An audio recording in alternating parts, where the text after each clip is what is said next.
So it's like 77 degrees out. It's actually really nice. And the air quality is good, with the air quality index of 27, which was fantastic compared to like the 170 or whatever dumb crap it was the other day when we got like, you know, the finger of smog. It was pretty terrible. But right now it's actually pretty good. And so with that said, I want to get right into the weirdest rabbit hole that I did not intend to go down. Skynet emerged in 2018 and produced the weirdest looking knitting patterns, and then now they're working on like Hat 3000, and these things don't even look like hats, but people have managed to turn these patterns into actual hats, crochet patterns, knitting patterns.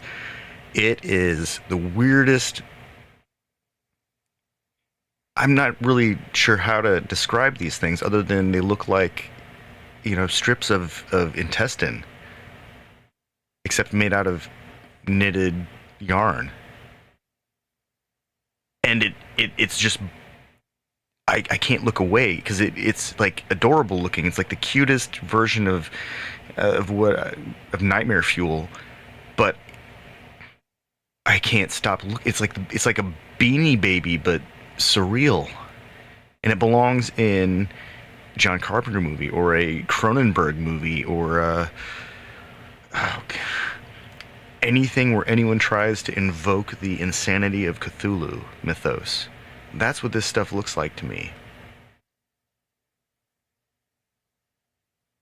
and I can't look away. So I did a search for AI crochet knitting patterns. And that's how I found out about Skynet, which has been going on for like 5 years. You know, this isn't like new stuff. And so this is really kind of amusing to me that there's an entire internet subculture completely dedicated to wasting yarn, it looks like, Yeah, some of the designs are um it's it's interesting to see what interpretation of instructions with no context yields. One of the really interesting comments that I read was AI doesn't exist in a physical space, so how would it know how to design anything for a physical space?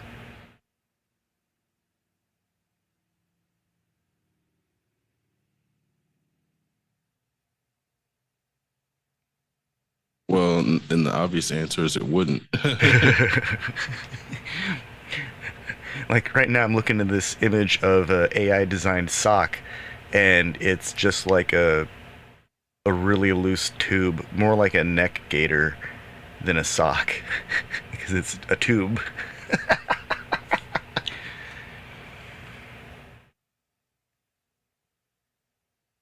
I mean, some of this isn't even it. Some of this stuff, it looks like a shape is emerging, but then it just kind of merges into a different pattern, and then it doesn't even have any kind of distinguishing features. Well, especially when you see what's meant to be a banana and it gets the shape so horribly wrong where you're like, okay, um, it can probably do rote coordinate matching with like a missile or something where it's like, oh, I'm gonna move a missile through space, but it clearly can't understand an image of a banana and then translate that to knitting a banana or crocheting a banana. The AI pattern for the crochet narwhal is hilarious. I never would have guessed narwhal ever. The Chat Well, GPT crochet giraffe. That's not a giraffe. I was discussing the capacity of AI to take over like certain jobs, and I think one of the most resistant positions is like a martial arts teacher. And I think it's funny in terms of like you see the Boston Dynamics robots, or I don't even know if you can. They're like, I guess they are robots. Don't they have like agile? Something is one of them.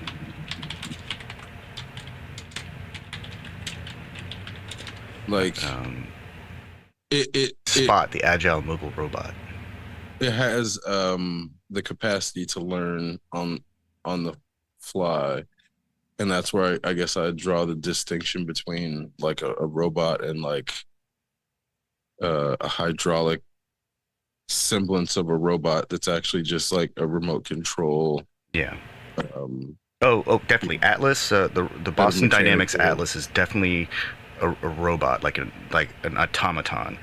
And then that horrible name stealing thing is a is like a piston driven hydraulic remote control Right, robot. it's like a remote control device, like um servo driven device Yeah. or servo operated device.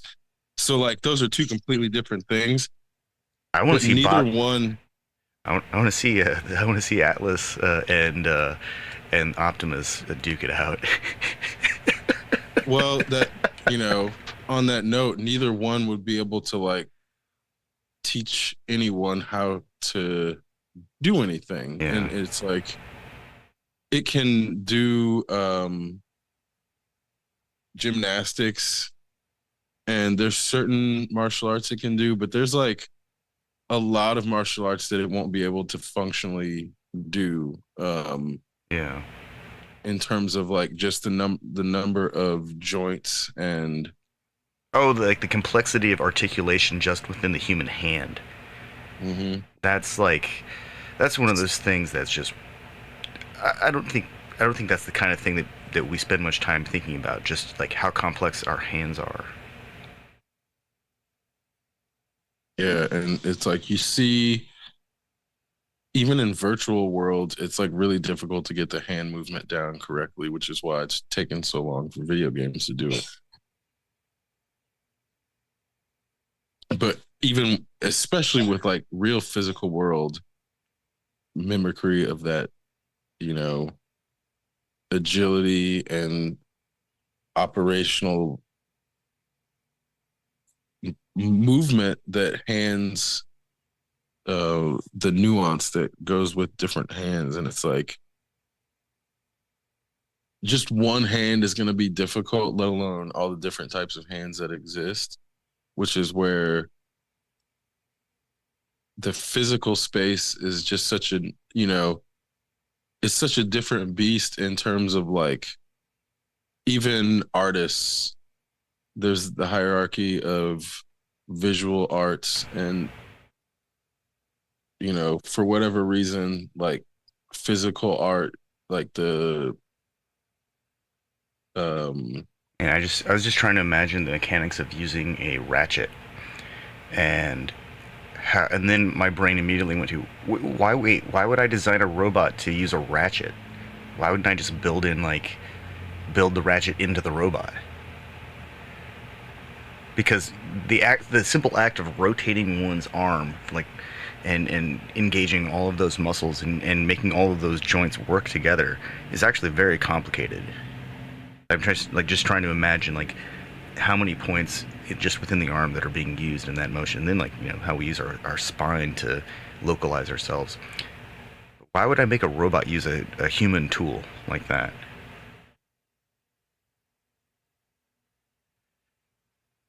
Why would a robot even, like, how would we even be able to identify like robot combat? do you remember BattleBots? Oh yeah, well yeah, that's like, I mean, that was like clearly operator driven, and yeah, that's where, you know, Real Steel is operator driven, I think, in the movie.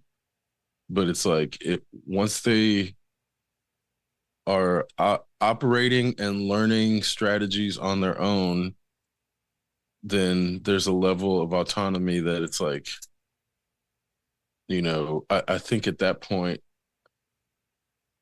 it doesn't have to be sentient to do that though, which is yeah. why when you played Mortal Kombat 2 or Mortal Kombat the original one, the artificial intelligence or the algorithmic intelligence could beat somebody after like 5 games because it just started copying you. So it's like it's not complexity is not necessarily what makes those things good in terms of actual combat uh algorithms, and a lot of times it's like simple algorithms that are just like mimic mirror mimicry and counter attack and shit like that, where it's like you don't actually have to make a super complex algorithm to make something work really well in combat.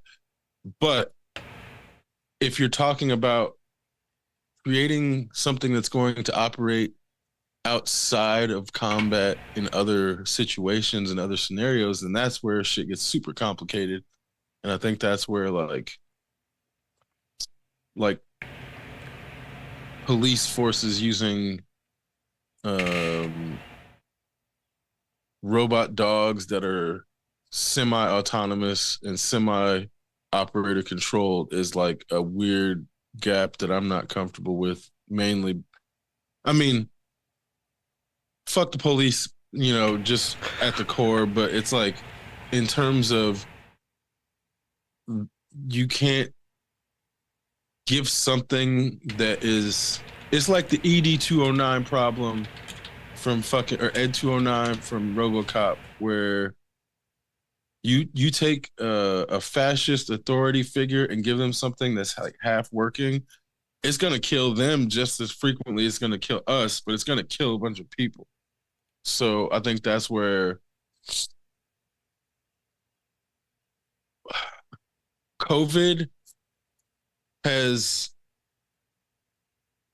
man, I'm not trying to like go down a rabbit hole or anything, but COVID has like really brought the military force back to America in the worst way possible, where all of the military tactics that got developed to colonize other countries or like subvert governments and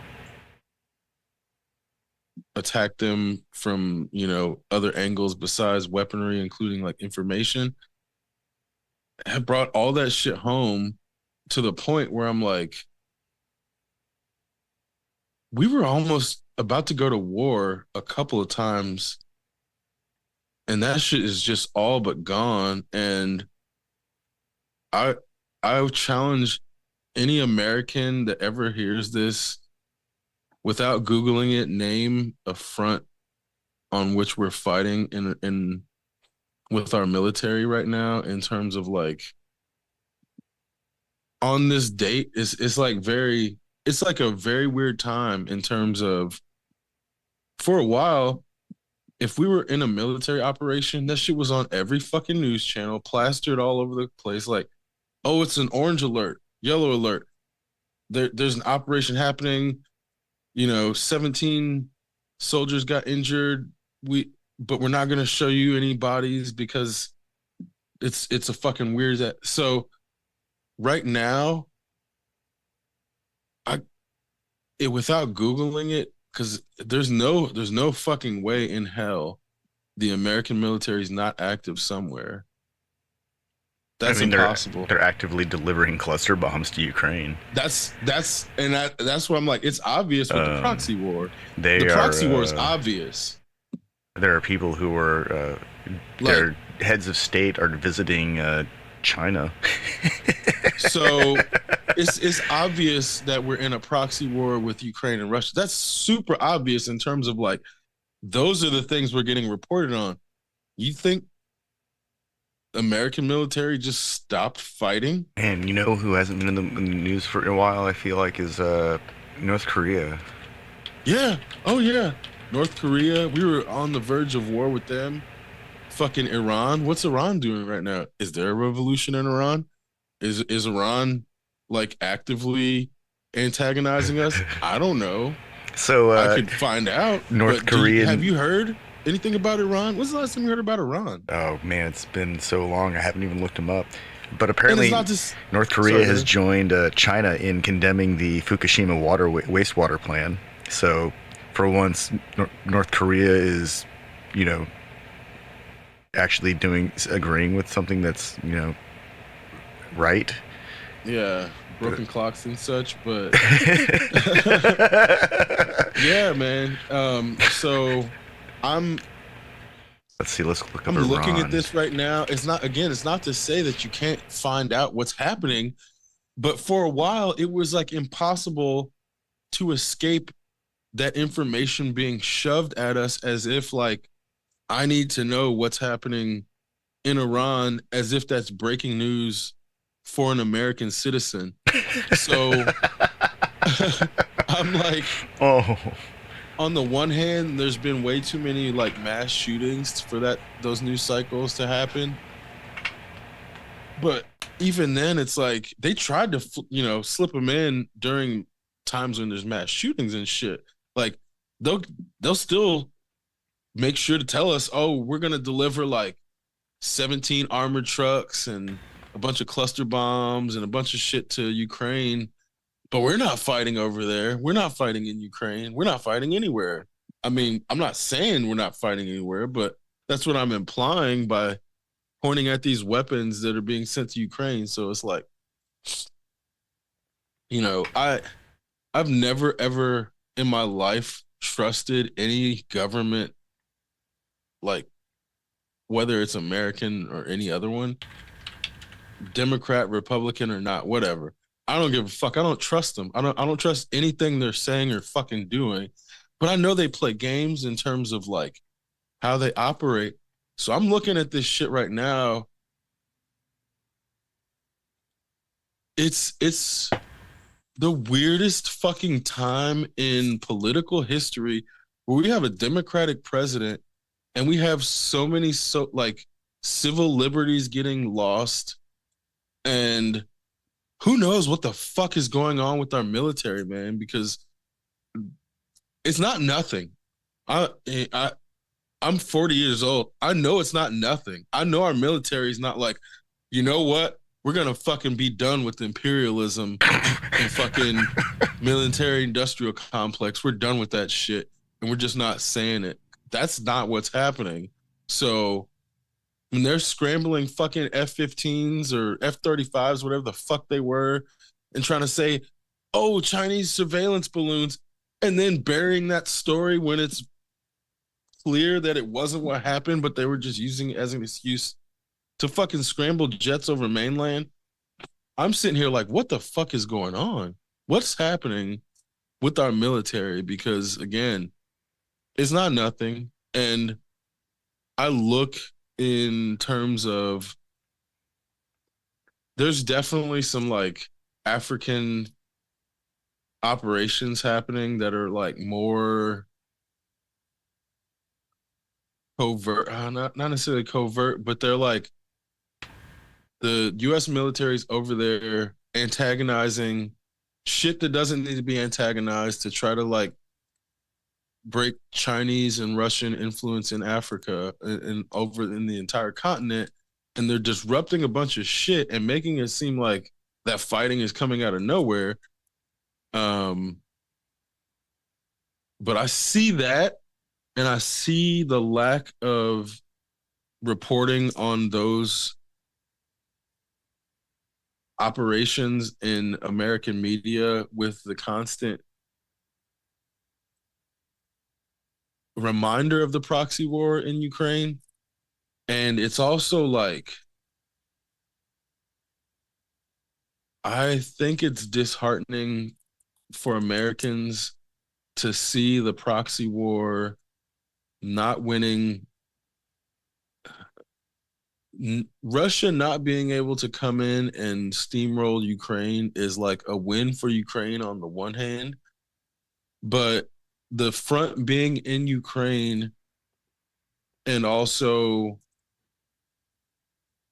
at the cost of basically going into massive, massive fucking debt in an incalculable amount of debt in order to get the, because it's not just about the munitions, it's about the what comes after when they have to repair everything, because they don't have anything, like they're not going to have anything left to pay for that, so they're going to have to take out more loans to fucking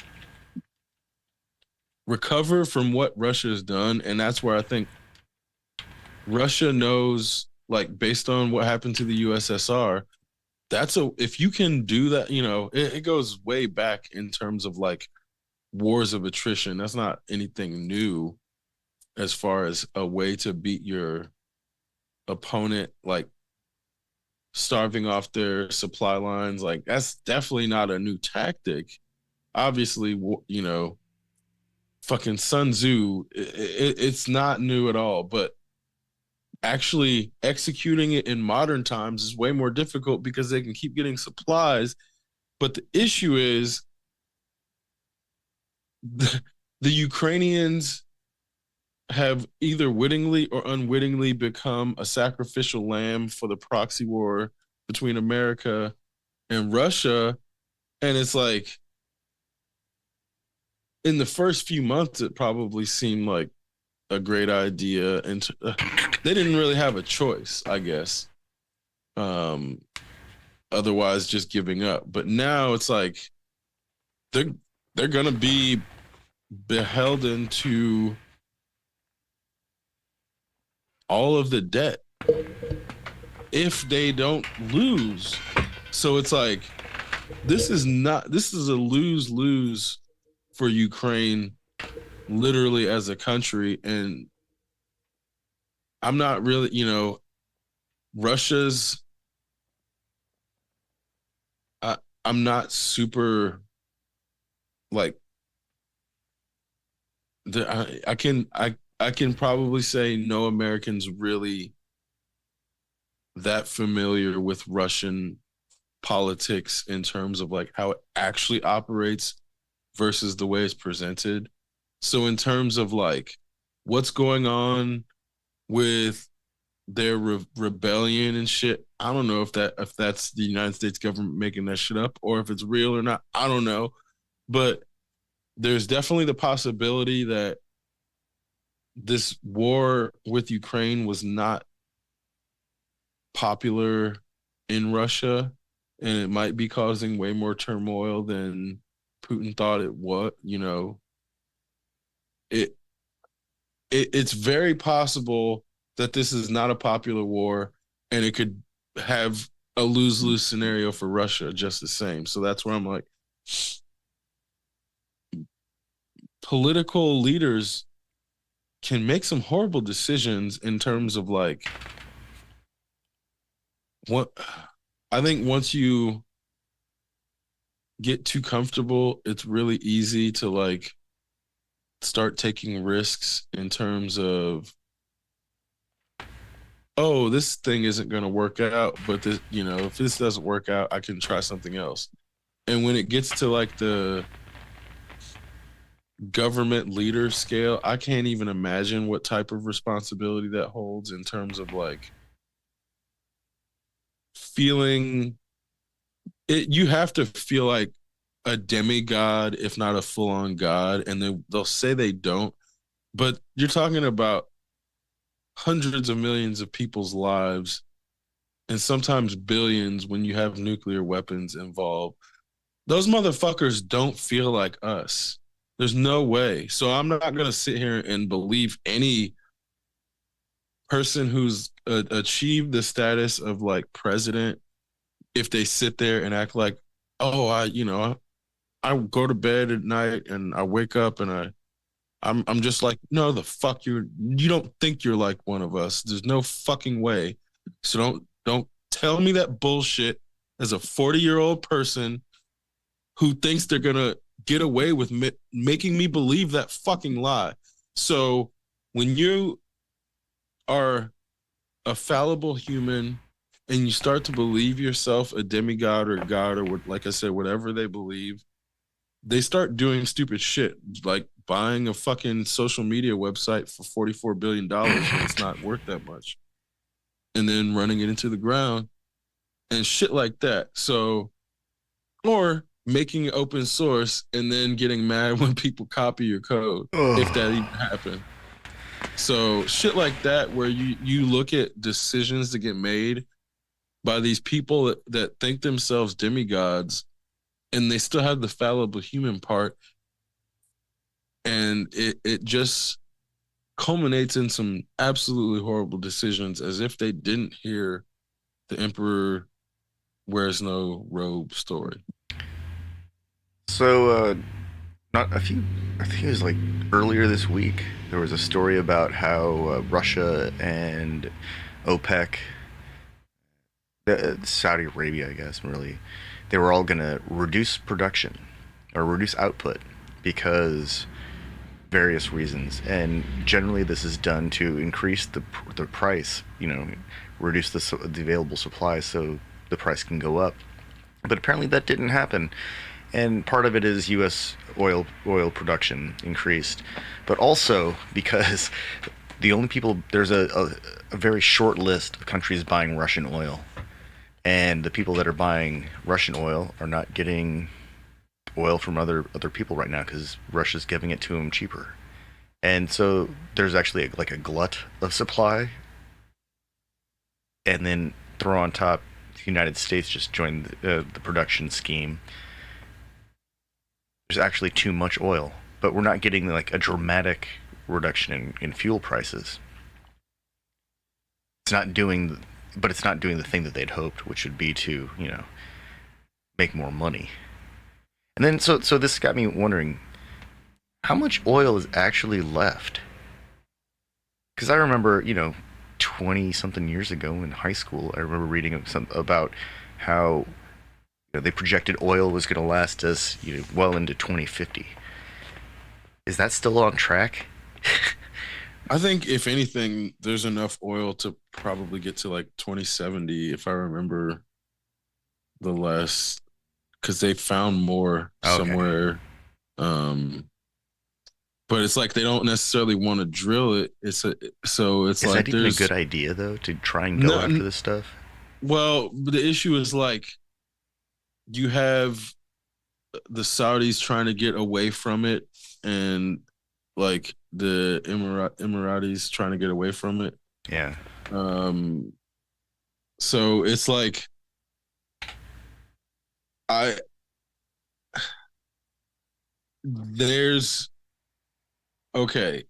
This is a complex way to discuss something because it's like I think technically there would be enough oil to last until 2070 or like between 2050 and 2070 because of the advances in fuel economy and ICE engines. Um, but like it's a matter of the conditions of the planet not sustaining life for that long if we continue to like use those types of vehicles, but also the climate change is causing the like building HVAC to need more energy. So it's a matter of like Well, not that's just a the negative feedback vehicles. cycle or positive feedback Yeah. cycle. And so it's like this loop of the things that we're doing, making it less habitable to the point that we need to use those things to make it more habitable. And as you say, the cycle keeps getting more intense and more like dynamic in a bad way. So I'm not sure in terms of like if that's even actually a good thing that there's that much oil left. So it's like What if we needed more oil to stabilize the temperature of the planet?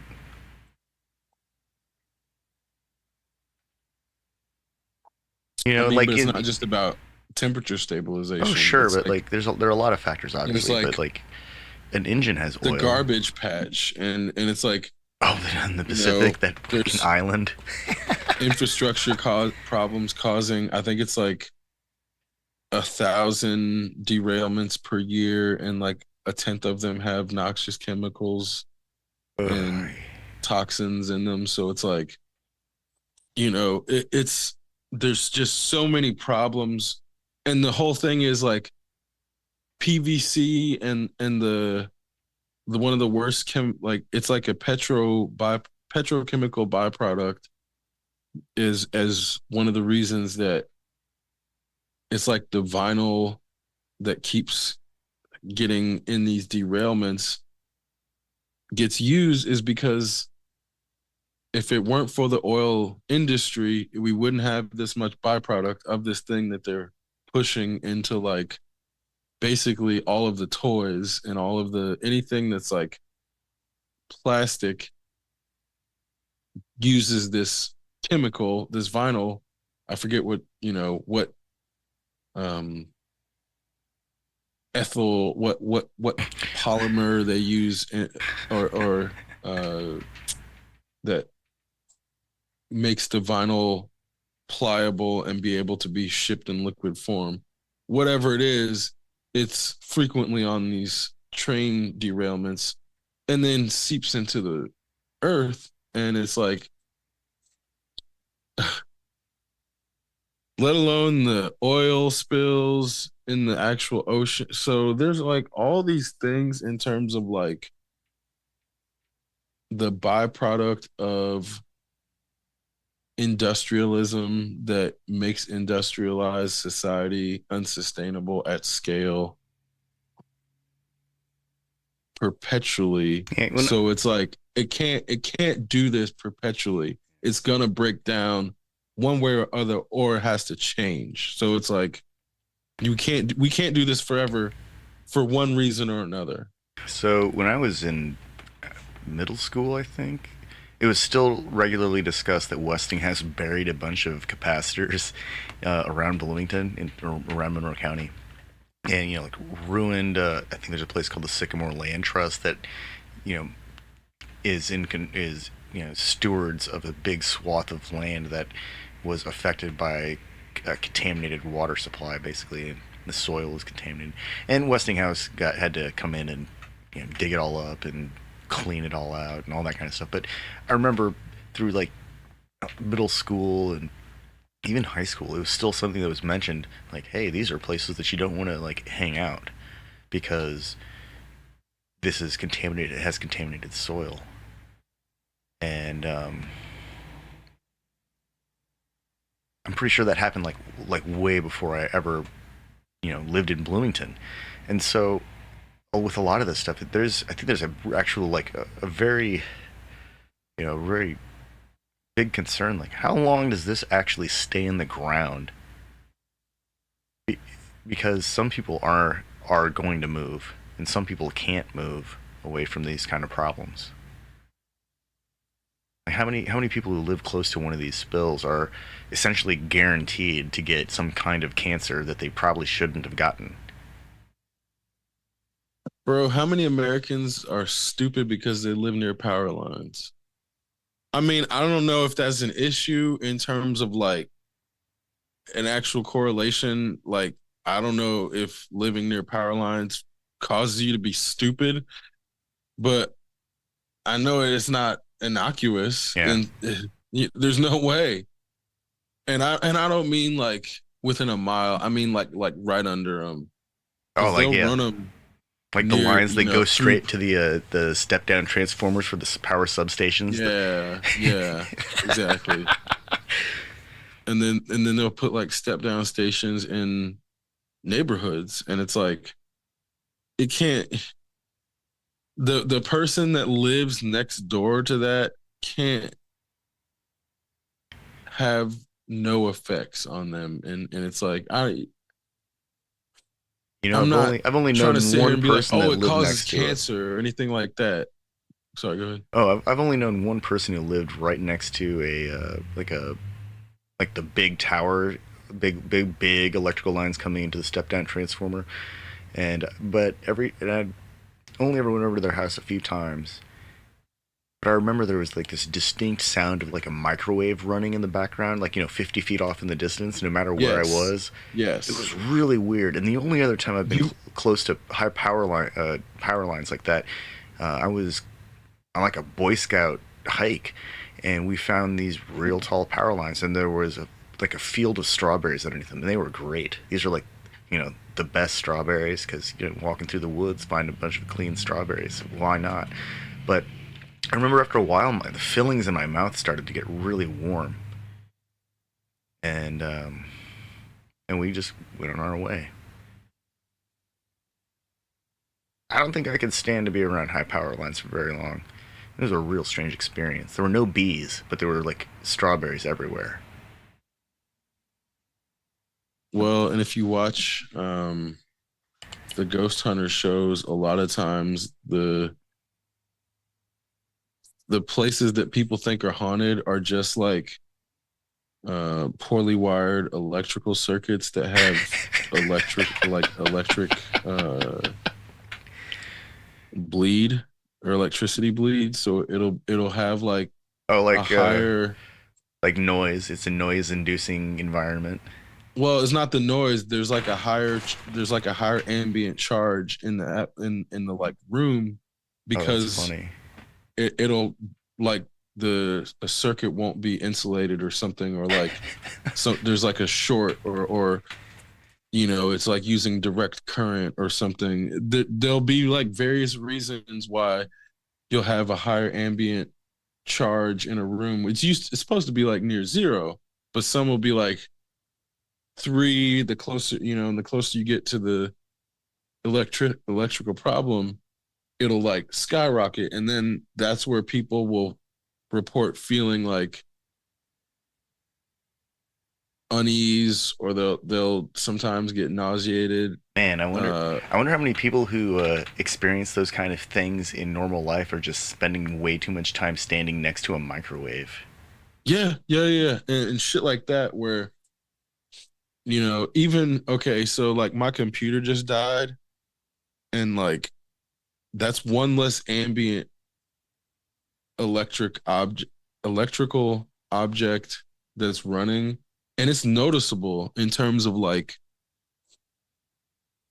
you get used to the electrical charge in your space when it, you know, you're not bringing in devices or turning on different devices a bunch, which is also when like somebody, like say you turn on a TV but it's on mute, a lot of people can hear that the electricity increasing the um actual voltage to the device in terms of like, I think it's TVs generally they still have like 80% of the juice in that they need while they're off, but then the extra 20% to actually turn on the device, like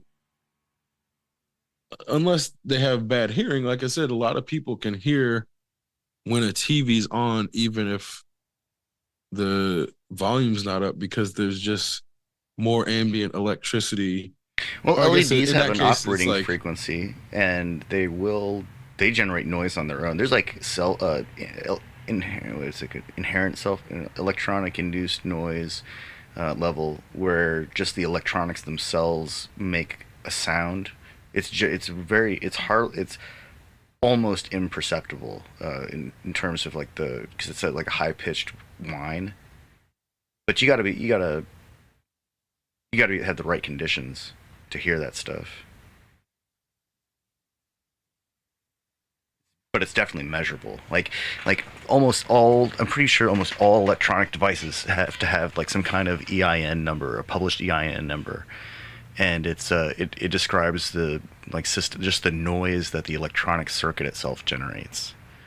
And so since a TV has a giant bank of LEDs and LCD crystals all over it, these things also have, like a nominal EIN, if even if the screen is off and it's just the system is in standby. So that would make sense. I bet the more complex the TV, the more complicated the electromagnetic field that it emits, even when it's on standby. Because like, well, and luckily people don't sit like right up on the TV, which I wonder when people were like, don't sit too close, if it was more the radiation that was fucking with them than the actual like well, ocular that's being bombarded distension. by cathode rays. Right. That's what I mean. That's what I'm like. They may have just been degenerating all their cells and not just their ocular. Yeah, they're experiencing a direct microwave to their brain. Like, don't sit so close to it makes a lot of sense because that's actually. But there's no LCD panel that puts out that kind of electromagnetic field. Right. Although it does remind me that the current batch of 8K TVs, like almost all of them, failed European regulation certification because they require 4 times the electricity of a 4K display, which is one of those like holy shit moments. Because a 4K display requires 4 times the power Yeah. of a 1080p I display. If it requires 4 times the amount of light, not necessarily 4 times the power, because that's where like Well, they still have to run 4 panels worth of crystals, right, but and it's four a times matter the of like LCDs or LEDs, and then they this have is where the capacity to put out more wattage with less input is where light generation has increased in oh yeah, efficiency, which is why you can get like yeah, but 1,000 watt LED that only consumes like yeah, that 50 like volts. 8K Like, TV has the absolute most premium technology involved. So even then, like even with the highest efficiency, there's still 4 times the panels of just to get that kind of resolution. And the tinier the dot pitch, the more like action intensive, just refreshing becomes. Plus, everyone well, demands and that that's the everything issue. happen at It's full like speed, which is insane. that's all happening in tandem with more energy efficient materials being or Yeah, but all those energy efficient materials are systems. still available at the 4K display level and at the 1080p display level.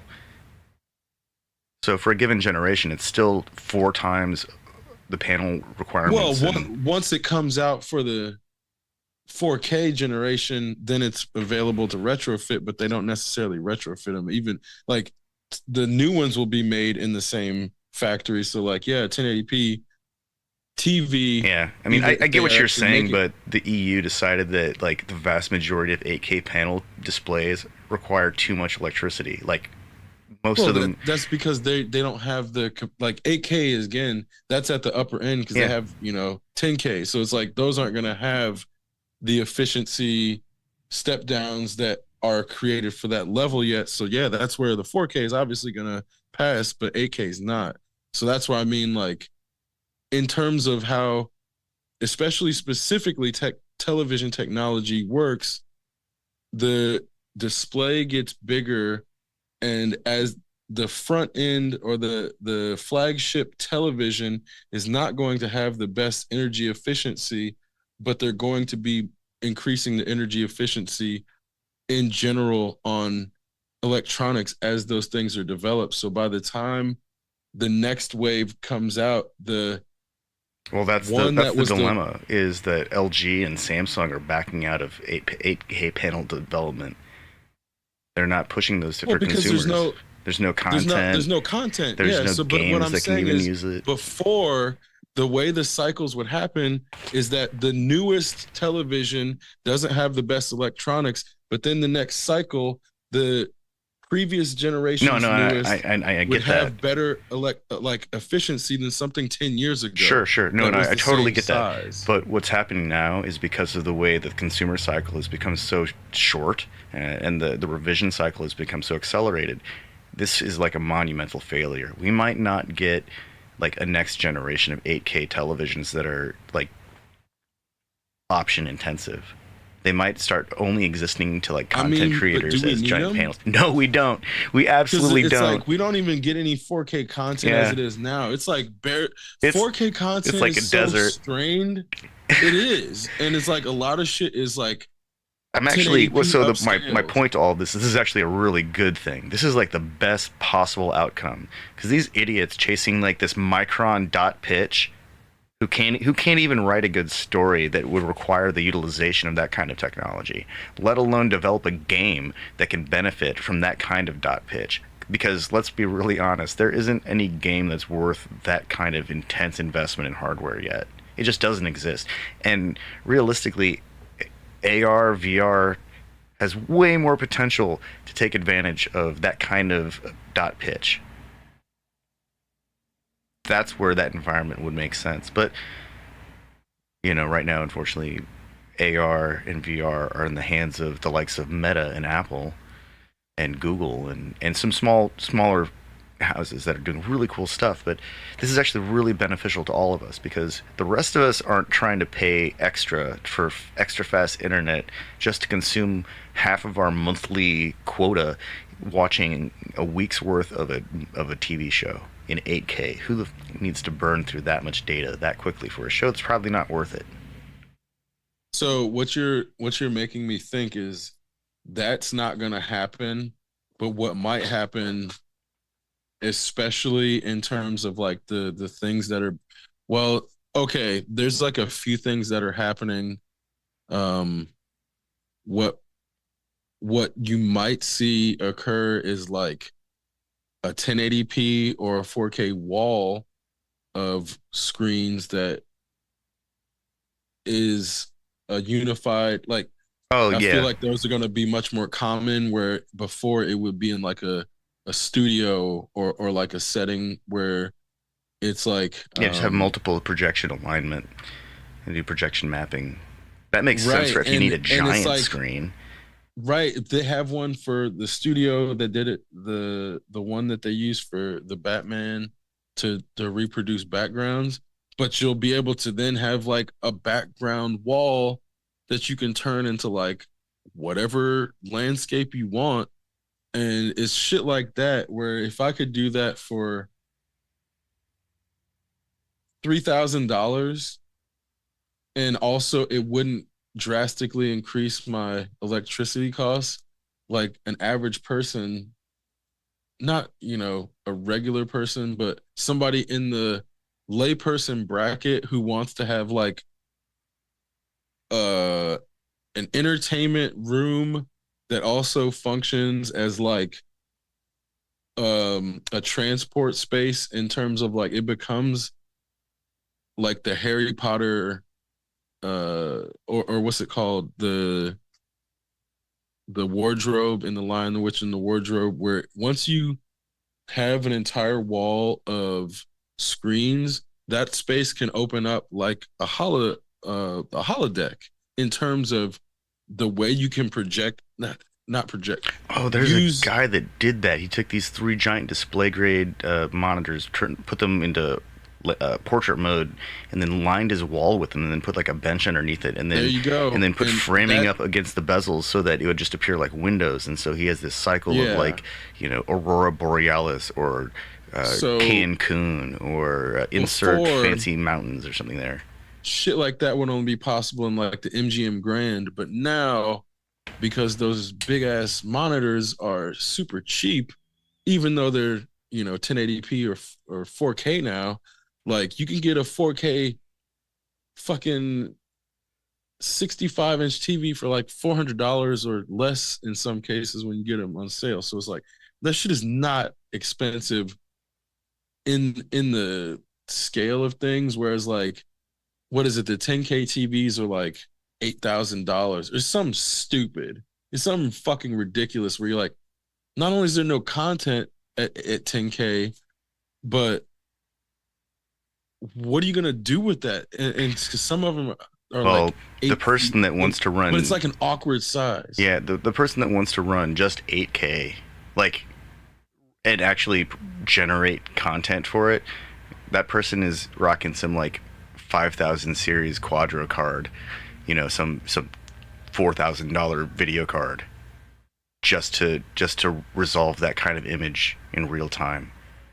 Because they're not watching a movie unless they're creating a movie. And if they're creating a movie, they're still probably not working in 8K because they have multiple 4K projectors and they're doing some kind of projection mapping. Or they're just using a normal gigantic television which is readily available, because a lot of post-production is done through with like, dedicated hardware with multiple video outputs that you can assign one just to be your monitor, like a review monitor. Or what are they called? A sanity check monitor. And is not treated like a computer screen at all. So there's I'm not sure, other than the keeping up with the Joneses, what does 8K even resolve? Like 10K, great. What is this? This is just like for Apple, right? 10K. That sounds like an Apple number. And I'm serious. I think they have computers that are 10K. That sounds like a monitor, total Apple type thing to do. It's like, but oh, we've there's got like 10K. They've only got Samsung 8. maybe Yeah. TVs. I know that I, I know Dell likes to play like second fiddle in the monitor wars, but they always end up coming out with a really high resolution display too. It'll probably be a year or two until they can do it though. But what's the point? Like, there are no games. Someone's gonna play like a actual resolution size of Doom on a 10K display? What's that, like the size of a postcard? I mean, not even a postcard? Holy crap, that would be like the size of a credit card. Who wants to play Doom on the size of a credit card? And when you upsample anything like that, probably the same person who put Morbius or on the Game Boy. I mean, that's like the okay. I guess that's like a because that someone can type of thing. I'm It's so serious. stupid. That's It's so so dumb. stupid. Like seriously, only an asshole wants to play Wolfenstein at actual resolution on a 4K plus monitor. Seriously, it's like So that's like the dumbest thing. That's like who really wants to play Wolfenstein at resolution? Nobody. And when you upsample that shit to high resolution, ultra resolution, or whatever, it induces like seizures because those games aren't meant to be run at those resolutions. So we start seeing these blocks move around in a really weird way, and what that does to the eye, oh, nobody's ready for that shit. It's worse than being in a VR headset. That's like the easiest way to induce So vomiting. this makes no sense. This makes no fucking sense. Hold on. This is really stupid. Hold on. A 55-inch 4K TV is $229 right now. You can go buy What? one for $229. A 65-inch 4K is $400. Wait, So that you can doesn't. get 110 fucking inches of television for roughly the same price as 65 inches of television. That makes no fucking sense. But you see what I'm saying? Oh my Why would goodness. somebody not buy two 55 inches instead of 165? That's a way better thing to do. Who has But enough open wall for a 65-inch television generally? You got to clear a whole wall for that. That's not yeah. just like a TV you can put in the corner or just set on a table. That's an entire wall worth of television. Even 50 inches is a big television. Well, because then a 43 inches, $150. So you could get like three Holy shit! You can get four of three of those. those. Get no, no, no. Get four of those, and then you have an 80. Wait, you said 43. You have an 86-inch television Well, yeah, diagonal and it's across like four that's only monitors. $600. That's only $600 for 86 inches of television diagonal. Do you see what I'm saying though? Yeah. That's fucking stupid how cheap that is. That's really stupid. You could get So what I'm hearing is that it's going to be way easier to build the simulator cockpit than we had been led to believe. what the fuck? Like that's four That's displays that you can just wrap around a person sitting in a seat and have a fully that's immersive 8 gaming feet environment. for $600. 8 feet, 8 feet of displays for $600 at 4K. That's so fucking stupid cheap. That's like a, a fifth of what I said. And there, yeah, so and that could be configured with a normal $300 video card, like a that gets you like a what a 3060 card nowadays easily, or a 5600 card, or a 5700 card. You can get that for like about $300, I think. That's enough to drive four 4K displays at you know at least 60 hertz, which is plenty for your peripheral and above your head view if you're playing a flying game. That's plenty for around you. You really only need that high resolution in front where the game is actually happening. But still, so like that's like still under $1,000 for a four-panel 4K each display system for a simulator cockpit. This is the most affordable simulation has ever been in like the history of gaming and computer games and simulation environments. Like we can build a flying space game or a flying game simulator cockpit now for less than well, way less than $10,000, which is what it always seemed like that you'd end up spending after you get all of the shit going. But now, and I don't care if it's a plastic fantastic controller. I just want to play the game and be able to look to my left and see that thing that's about to hit me.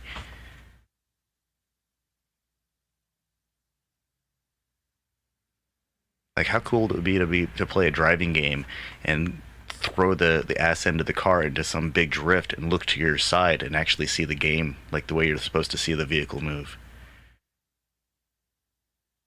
Yeah, and it's like That's like the coolest stuff. That's the coolest stuff stuff. like that. Yeah, I feel like this is where gaming should be going, but I feel like it's easier for a hobbyist to do it than corporations to do it at scale now, Yeah. which is like a strength. This is what McLuhan was effectively the period he was talking about, but I think we're hitting it, and it's partially because they've exhausted the TV cycle and can't. Wait, how much is like an 80-inch 1080p display? Do they even sell those though? What's the I mean, biggest maybe. 10? I'm sure you can still get a giant 1080p display.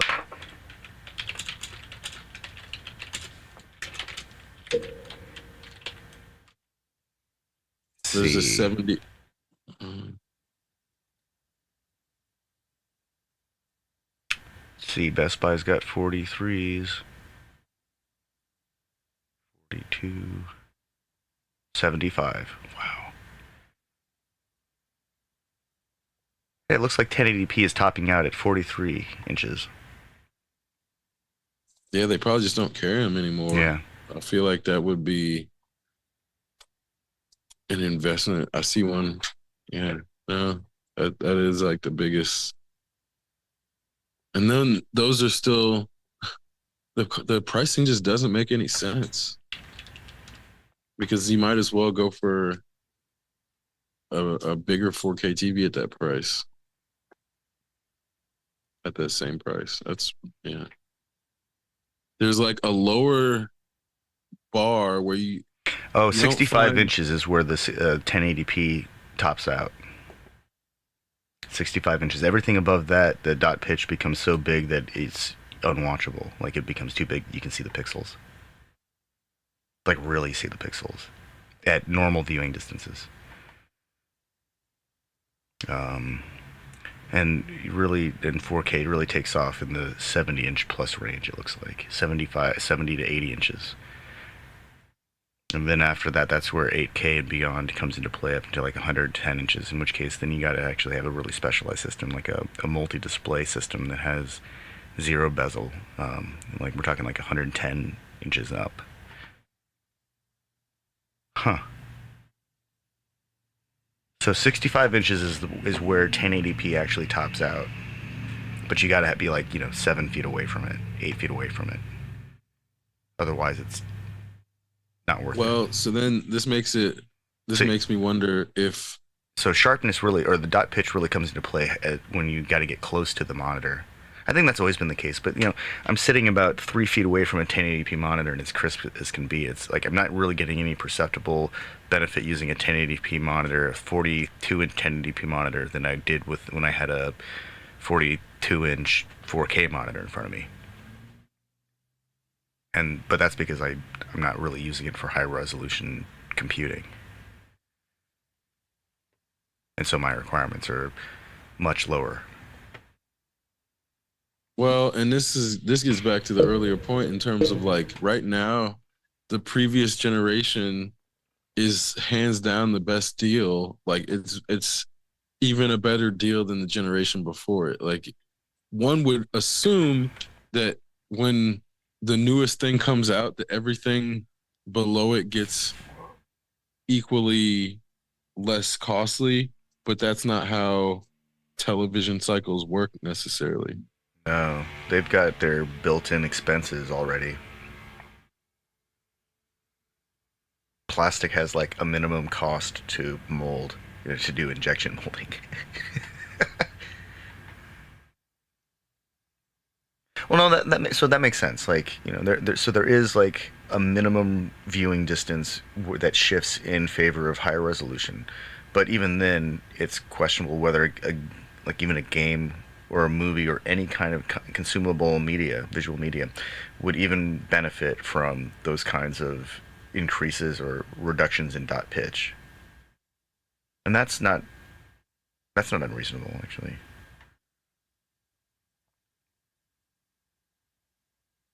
But then again, I'm also using a 42-inch monitor so that I don't have to sit like a foot and a half away from a screen or 2 feet away from a screen. I'm probably 3 feet away from the screen. Where's my measuring tape? Okay, I'm just a little bit over 3 inches away. I'm like 39 inches away, 40 inches away from the screen.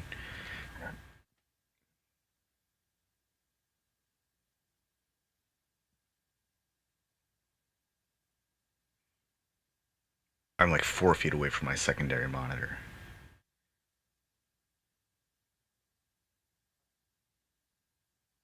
Well, I feel like as long as you're not feeling heat off of a monitor, you're probably far enough away.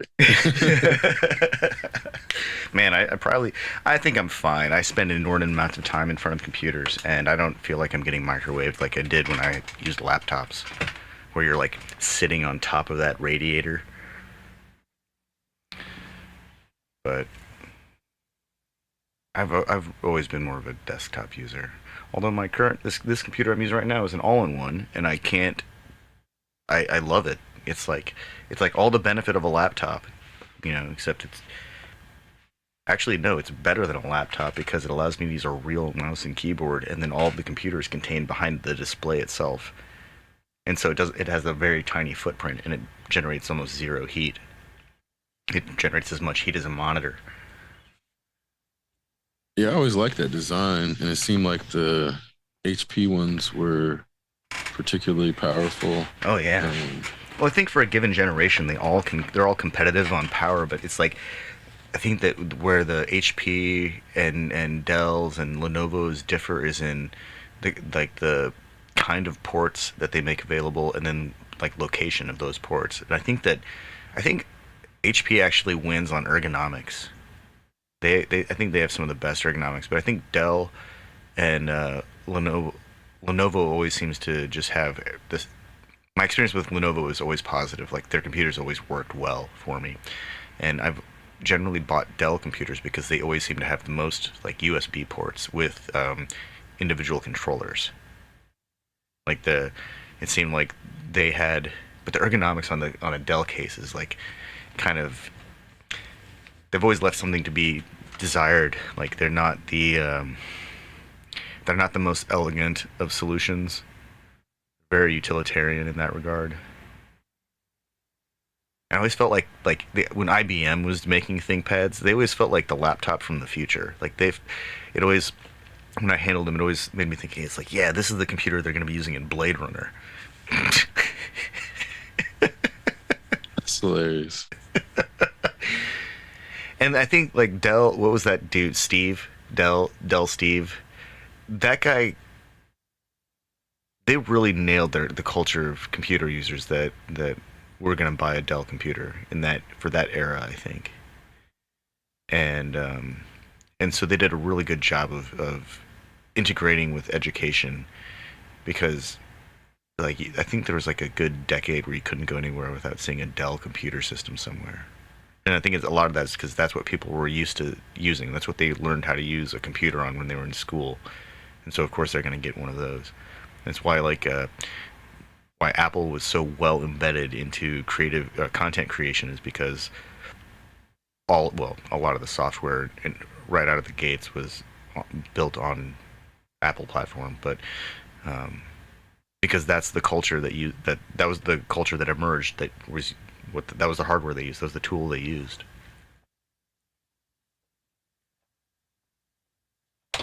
Like I didn't really see a lot of you don't see a lot of Apple products in in automotive shops or at you definitely might see them like at a bakery though.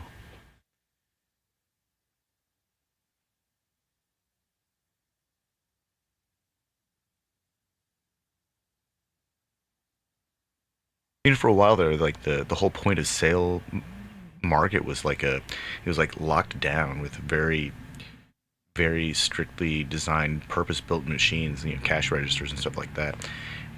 And then they had to be integrated with computers. And now it seems like a lot of the cash registers are running off of a tablet. Well, it makes sense though in Yeah. terms of like, okay, I've worked at a big box store, and Oh, one I of think the the things tablet's I great. saw. Well, here's the issue: is what if you never worked in a big box store before they transitioned away from these things? A lot of people don't realize they had like proprietary point of sale systems that Yeah. would make it so that their inventory would be easy to keep track of nationally, but also referenced by individual store. But as like tablets and handheld devices got cheaper, it became cheaper to transition to more high tech things because in terms of like um handheld devices could have QR code readers or barcode readers in them just the same as like those big wonky guns that they would have you Yeah. use.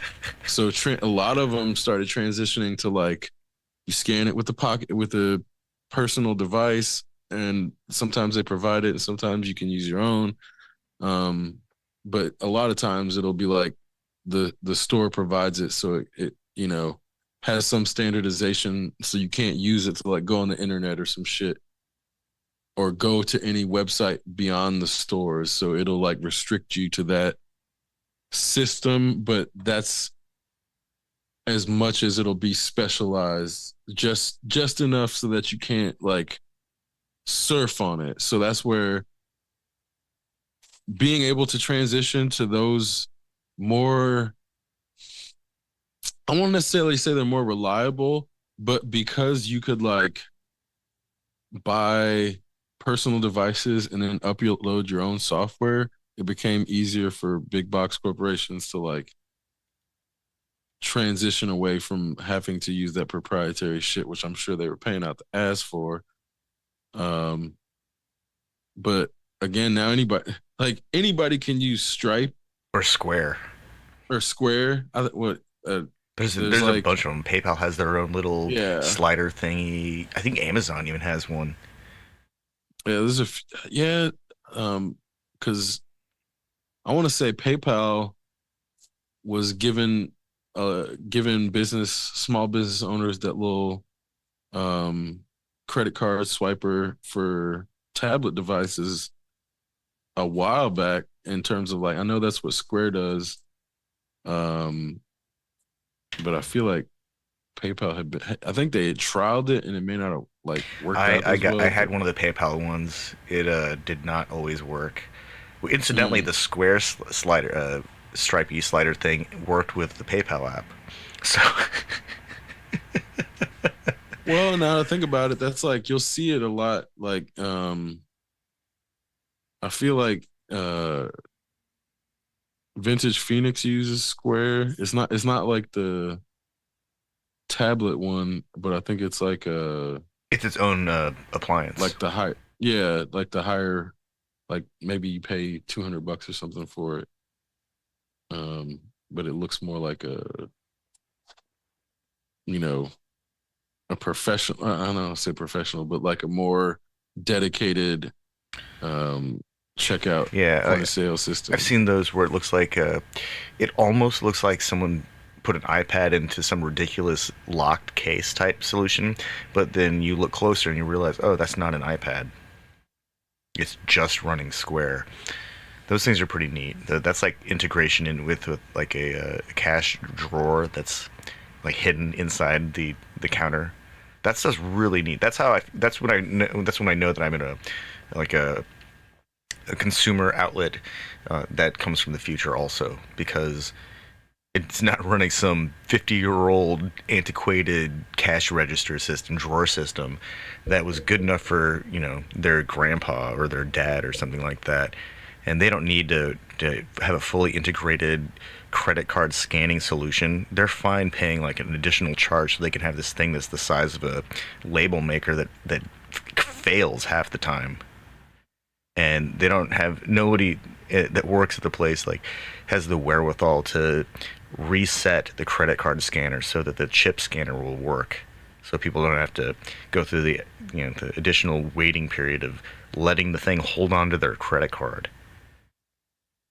which is like the strangest security method that I've ever seen. It's like, how is this helping? We used to be able to just swipe the card and it was instantaneous and everything was fine. And now there's like this whole like 12 handshake bullshit. Well, you should be able to tap it You if you should. have the chip. Yeah, you should. Like, But sometimes the people at the gas station are incompetent. They don't know how to reset the device. They don't know how to reach around to the side and press the button to access the menu.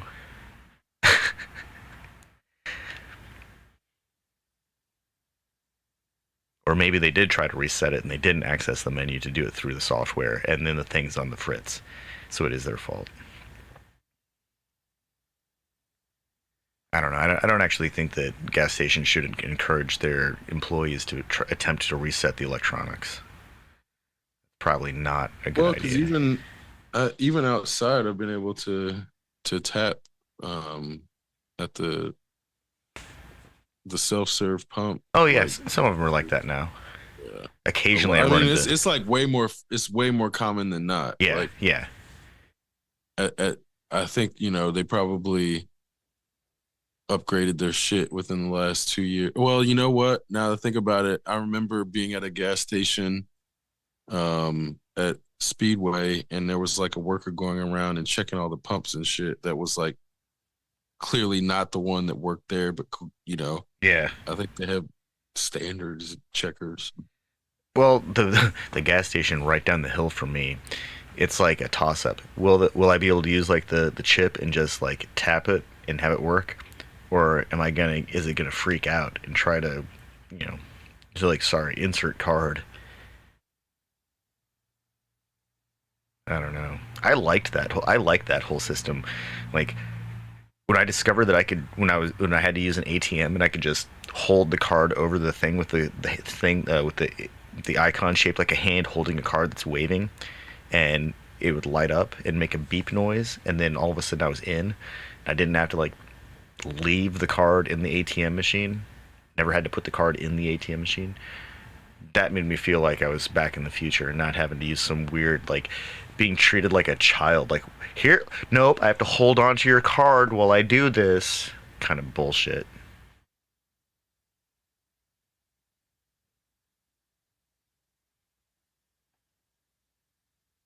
Well, and it was great, like, to be able to use my watch, um, Apple or Samsung Pay if you have a smartwatch, or some of them you can use it to then basically do the same function. Yeah, And that feels like you're in the future when you do that, but it's like anymore, it's like just as easy to tap your card. yeah. Um, It's strange. Like I realize that like near field communication is not going away. It's like that it's fairly well established and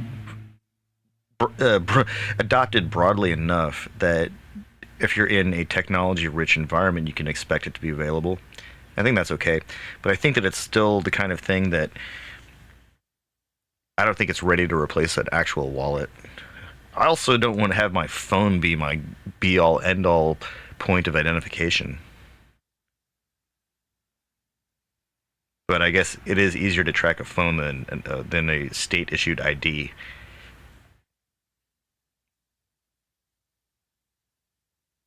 Although I feel like it would be much easier to do damage if you stole somebody's phone that was their device, In their that wallet. was like their, yeah, Yeah, or then their ID, like their yeah. wallet. If they have cash and credit cards, you can still fuck them up. But if everything's on their phone and they happen to not like lock it or something, Or even if they do, all you have to do is unlock it.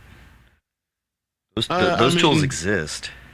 it's true, but it's like I feel like it would be, if somebody could unlock a phone that was locked, they'd just do internet crime and just not even go like that much extra work. It's like, oh, that person's gonna be able to just hack accounts, and that's what they probably do. It's Yeah. like they might unlock somebody's phone out of spite, or because they like, you know, wanted to fuck somebody up specifically, but I feel like that type of crime would be just way too high unless they're stealing them to resell them and that's their only thing, which is, there's definitely stolen iPhone or stolen phone, like organized crime rings, and not just around, stolen electronic devices. So it's not like those people don't exist. They definitely exist, but um It's like, It's not lucrative enough. It has a very high risk level. right. It's Like not it's lucrative enough to do on its own. yeah, Like it'll be wrapped up in other yeah, shit. it would be something that happens because of something else. That's where that Yeah. technology really exists. But it is possible to unlock someone's phone and wreak havoc on their lives if it's personal. You know, I think that's like the most. That's probably the most likely use case for someone Yeah. actually deciding to break into someone's phone of all things. I think that's like the realm of like state agencies needing to access a device because it is the key to unlocking some encrypted file or something else. I don't know. That's where that points to me at least. But then again, that should be a very secure device to begin with, and would be not be tolerant of you know brute force.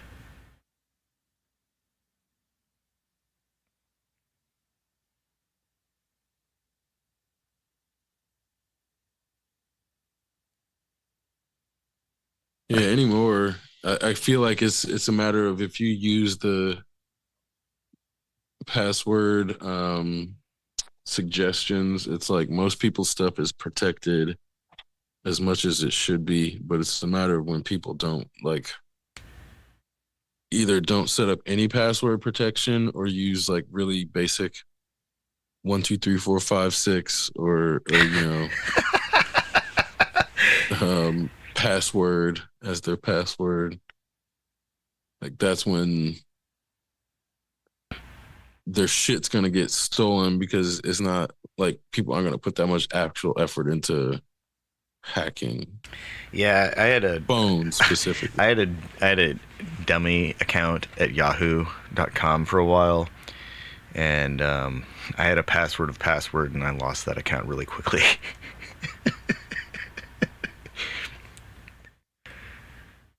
That was my fault, though. I could have given it a real password. Did it get taken over or something? Yeah, someone like opened it up, and I went back to it like a couple hours after I created it, and somebody had already signed into it and changed my password. Oh wow, it was that fast. Yeah, Damn, it must be like a crawler. yeah. It's like the crawler has a primary directive. If you see any of these email addresses, take them as quickly as you can. It's like dummy account 3000 something something something. Well, I wonder if people have um bots that just try random email combinations with password Oh yeah. and just like go through. Password success, good. No success, move on. That's how that But crawler then I'm works. also like,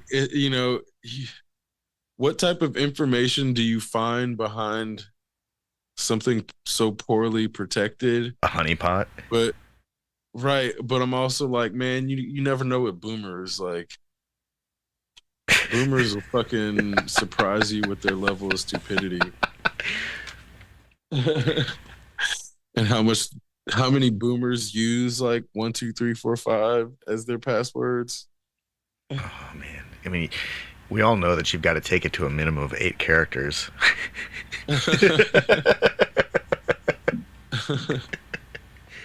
But they'll do like 1 2 3 4 5 1 2 3, thinking they're slick or something like 1 2 3 4 5 4 3 2. yeah, something like that. Like, oh yeah, I got over on the system. It's like in Spaceballs. He's like when the king finally Yes, gives his yes. password. 1 2 3 4 5. Exactly. Because you'd have those people who'd get the like fucking suitcases with the locks on them and then make the lock 1 2 3 4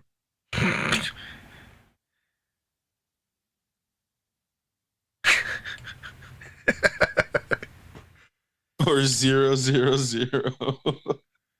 Well, what sucks is when you got multiple locks of the same style and they have different passwords, and then you have to like cycle through the passwords that you think might work until you get the right one.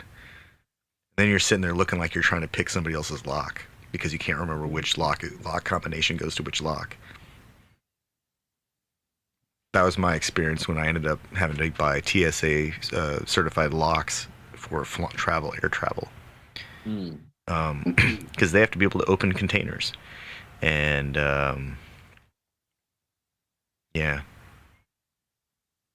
I only have to remember two combinations, and usually I get the second one the first time.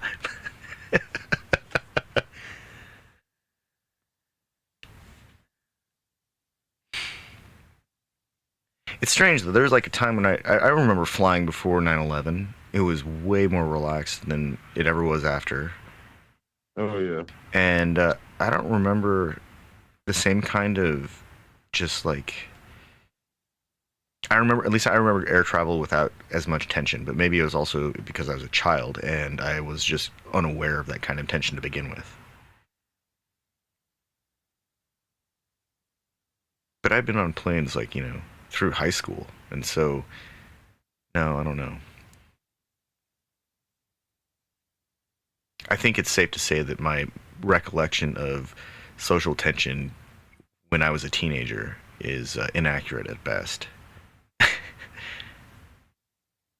And I'm just trying to be honest with myself about it. My memory of being a teenager is hazy at best, and everything before that is probably just like really random, out of context, out of the timeline memories, like disjointed from time.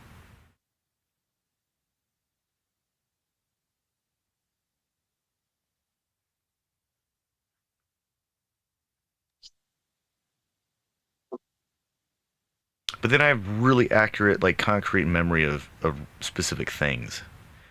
So Well, but I'm also sure that there's this element of like when you were a teenager, certain things that don't bother you, like would bother you now, didn't bother you then, and vice versa.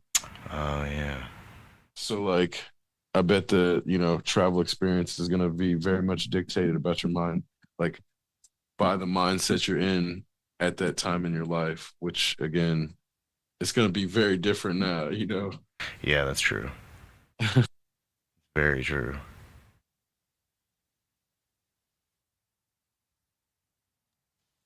Seems like as long as someone looks like they're still a kid, people let things slide. But as soon as somebody starts to look like an adult,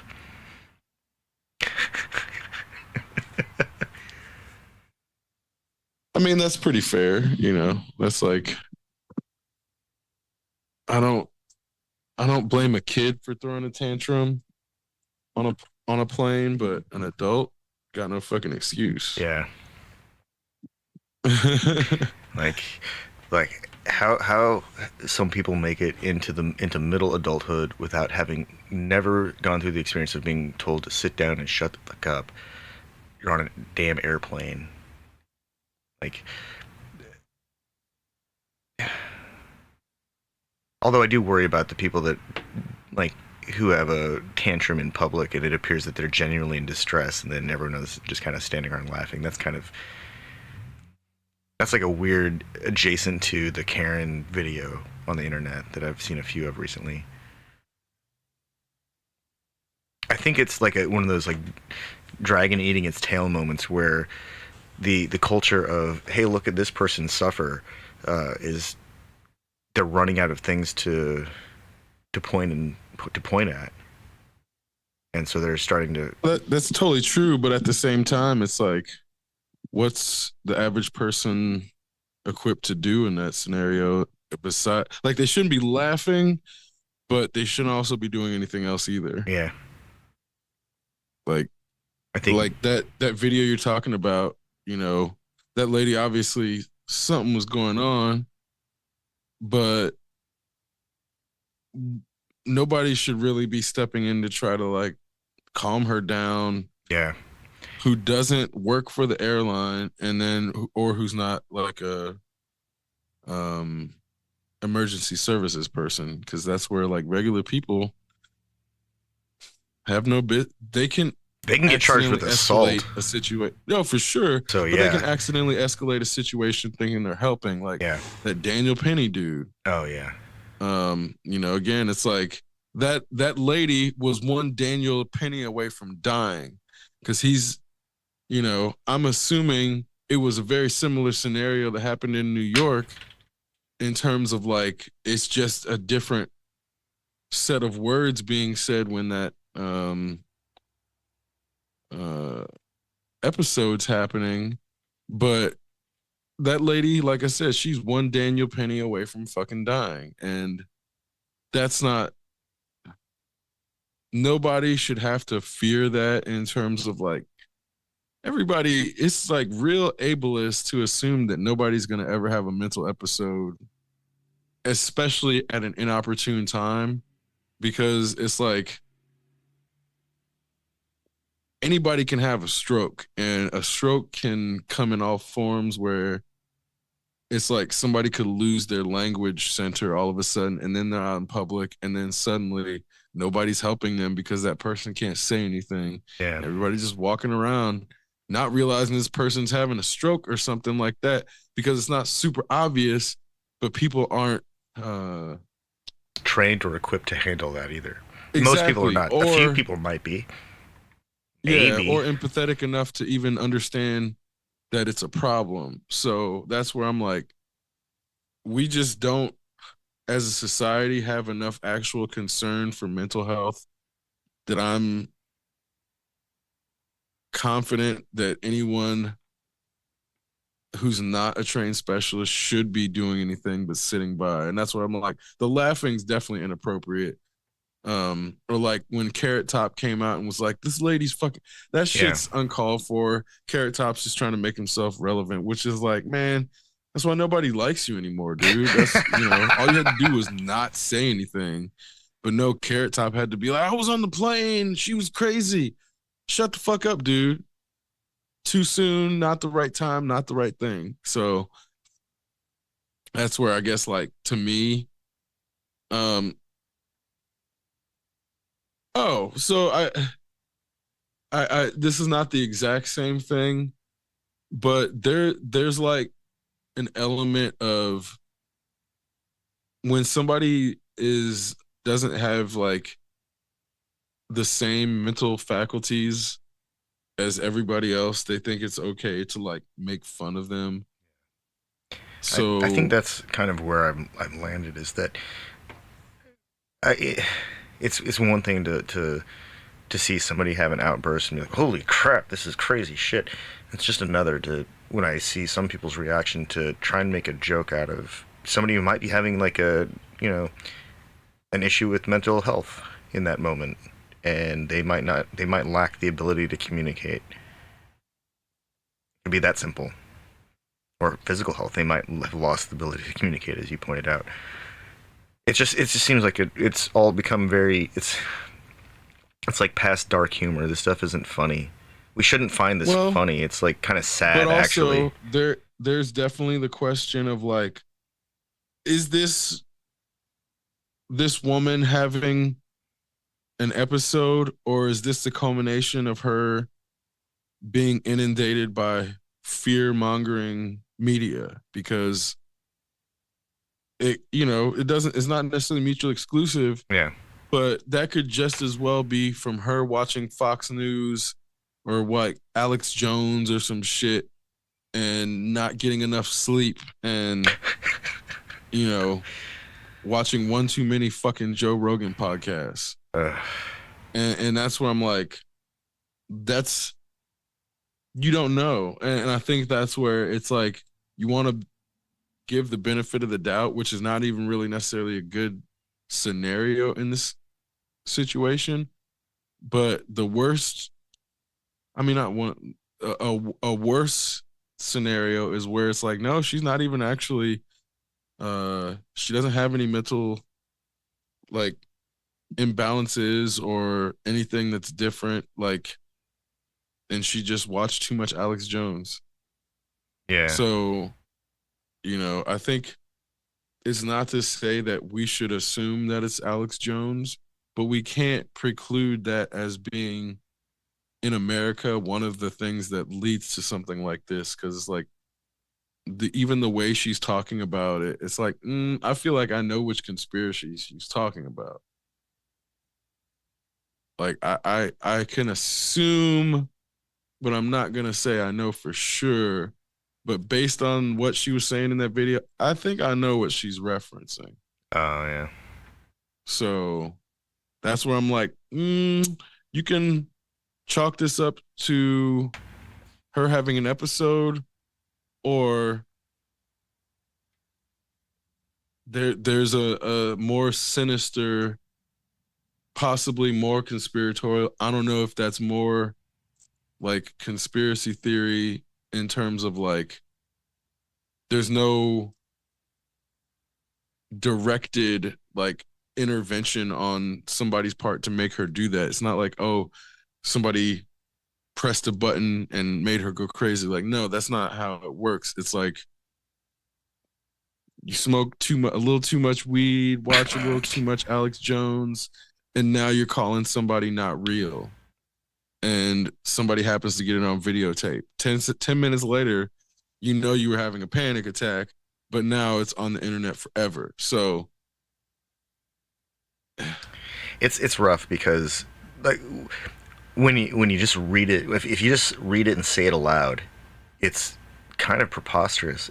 It's kind of amusing, but then when I see this person freaking out, there's part of me that is like, holy shit, this is like people are joking about this kind of shit. That's actually not funny. None of this is actually funny. It's actually kind of sad that that kind of outburst is acceptable in some way. Like that it's even people even think it's okay to have that kind of outburst.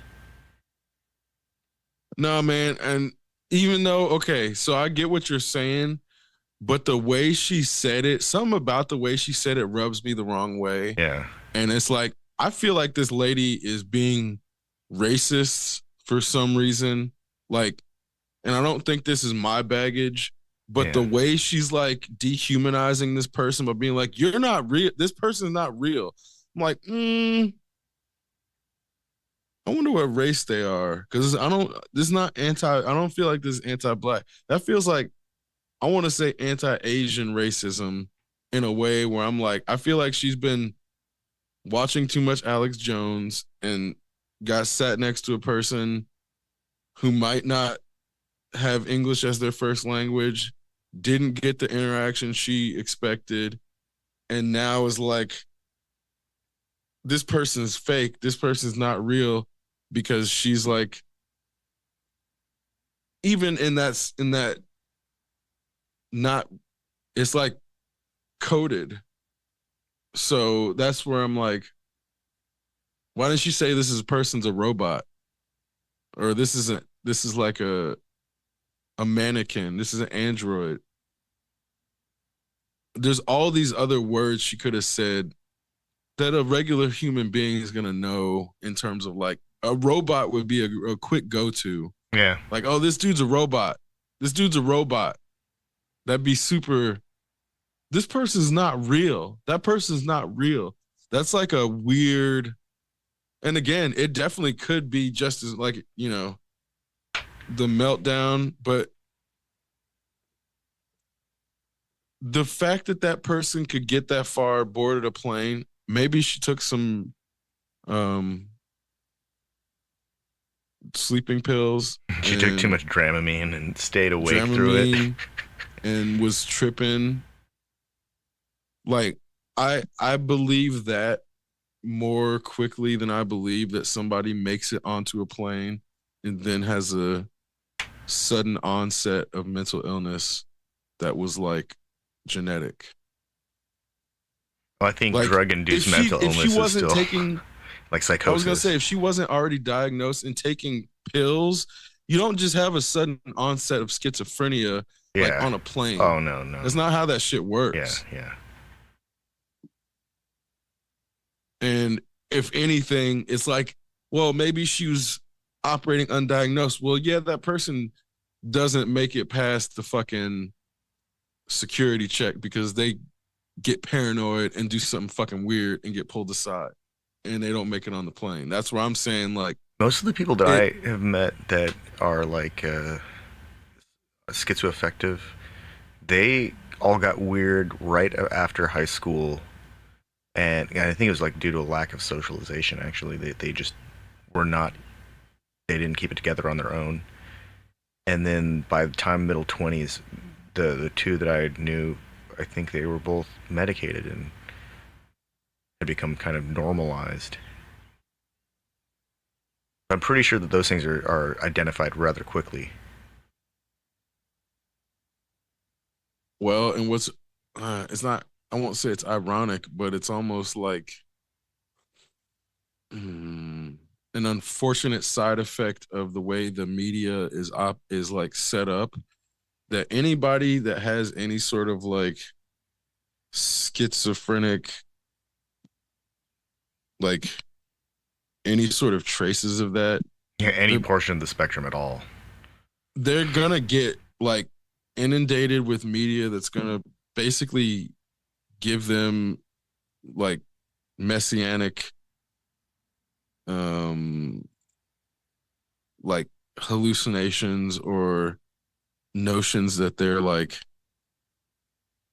a Christ-like figure because of the way that our media is like set up in terms of like the things that happen on a holiday schedule, but then also the media having Christian allegory within it that's not explicitly Christ reference.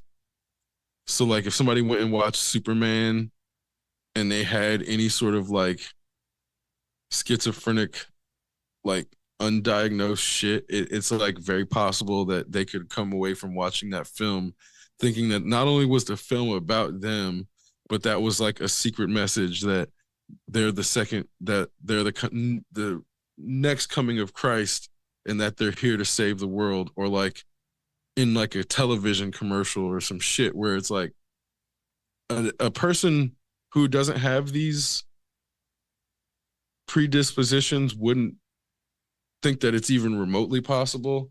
But the way our media is so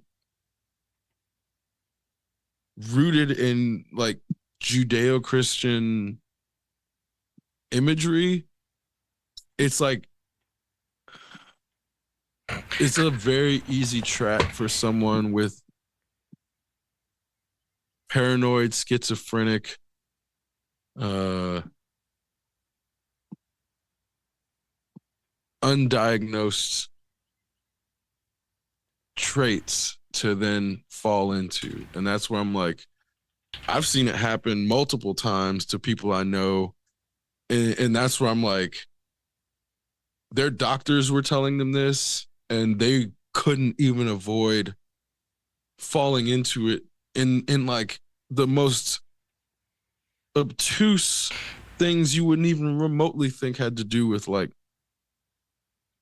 messianic messages where it's like, oh, um just imagine if you were like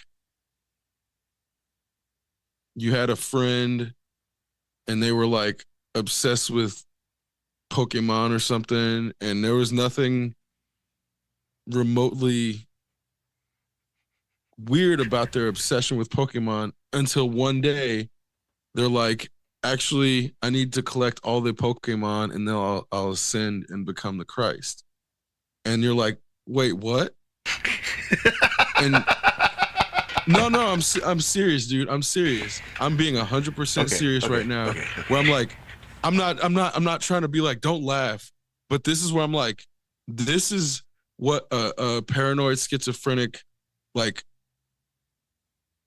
um, manic episode literally looks like in term. I just use Pokemon because I can't think of the actual toys.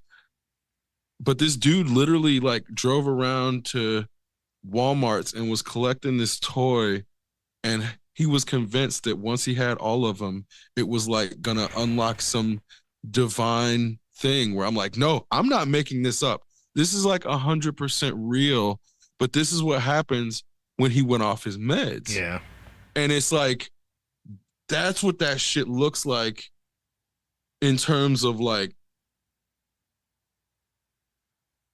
it's a gradual build and then it's a break, and not that all of them happen like that, but I have a hard time thinking that a person who is actually in that mind frame would make it onto a plane past security. Like like I said, I've knowing how many people take Dramamine and drink because they're scared of flying, like, and then also what happens when you take Dramamine and drink. Like, I feel, again, I'm not trying to diagnose this lady. It's more so the scenarios that are more plausible than other ones. I feel like that is like more likely than her not being on meds or being undiagnosed and actually having a paranoid schizophrenic breakdown on a plane to then be recorded and for her to Well, become a meme. I had to look up where the flight originated. It was Dallas Fort Worth to Orlando, so that kind of ruled out leaving from like a state that allows for, you know, medicinal psilocybin. Oh yeah, yeah. That's So, I mean, so like somebody who's like microdosing or taking medicinal psilocybin, they might actually be in a position to hallucinate a person. But similarly with your previous analysis, they probably wouldn't be getting onto a plane having done that. That's like a real brazen thing to do. Like eat some mushrooms and go to the airport. That seems like a terrible idea to me. But that's just me. yeah. I did see one comment though that I found really amusing was that they took their like anti-anxiety, anti-depression meds, drank a little too much, and were on their way to the bathroom and saw a Carrot Top and freaked out because See, that's good. That's what I'm like. that's Again, actually a plausible and amusing. That's amusing. That's really funny way to look at it, and that's that's actually, like I said, there are certain things that are more plausible than others. Where you like, if you're on, especially Carrot Top is full of synthol and Carrot Top's so weird fucking looking. Oh, plastic surgery. he doesn't look So like he looks weird. maybe she's talking about him being not real in like a abstract existential way. He's like he's fake, man. Yeah. He's sold out. He's fake. He's all pumped full of roids and synthol. I mean, It's all right. I'm gonna get off this plane. So personally. Yeah, that's like. And she's like, you know what? He's on this plane. I'm gonna get off this plane. It's okay. But I don't think that's what it was. I think it's obviously No. he just happened to be there. But that's a way more amusing like explanation for what happened. She ate a little too many Dramamine. She just kept popping them. She had a few too many to drink on the plane. Or no, in the Sky Lounge before she got on the plane. She got on the plane, saw Carrot Top, and freaked out. I can buy that. That's actually kind of reasonable. I wonder how many of these people who freak out on airplanes took too much Dramamine and drank before they got on the plane, or took took a Valium or a Xanax before Like they the got on the people who are plane. trying to open up the doors. Yeah.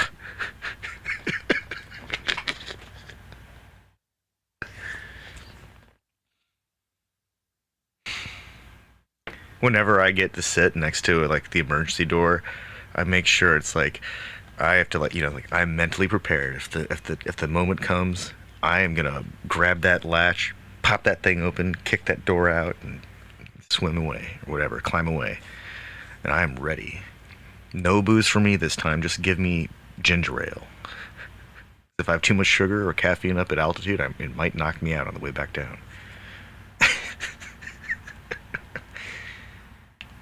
I miss flying, man. Flying is actually, that was one of those things that I really enjoyed.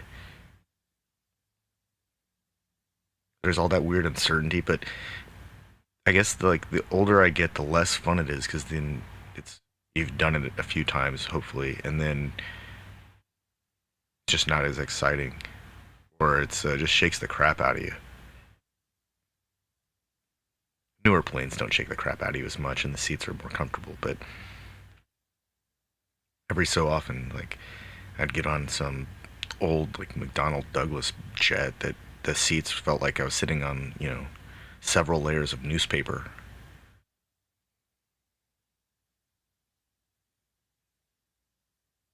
But I haven't flown in quite a few years, so I don't know.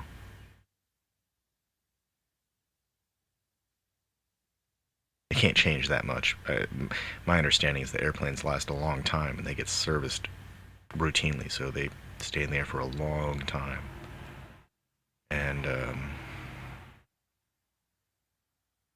that recent batch of Boeing airplanes with horrible software that caused all the issues. I think that means that all the airplanes that are in the air right now are going to stay in the air for a little bit longer than had previously been planned because the next generation of avionics software had issues. Well, I mean, I know there was like a fleet that they, I want to say 2015, the Airbus was like, showing off the fleet of the next generation that had just been bought. So it's like, I want to say 2030 is maybe when the next fleet is going to start taking in, like being taken over. So I think it's like 35 years is what each plane is, or something like roughly 35 years is what each plane is rated to fly. So like you're saying, they get maintenance and all that shit. So it's not like 20 to 30 years is the lifespan of a commercial aircraft. Some can last longer with proper maintenance. Yeah, like Southwest, they maintain their aircraft really well. But they won't. I don't think they'll keep them in the fleet longer than 35 years, which is also why some of the ones. Well, I think they've still put ashtrays in the bathrooms, but some of them still have like seats to have ashtrays in them because they're like the tail end of that fleet before. I know that Southwest has traditionally had the oldest fleet of aircraft because they just buy up airlines to expand their territory. But they've got a lot of really old planes, and then so I know they maintain their planes really well.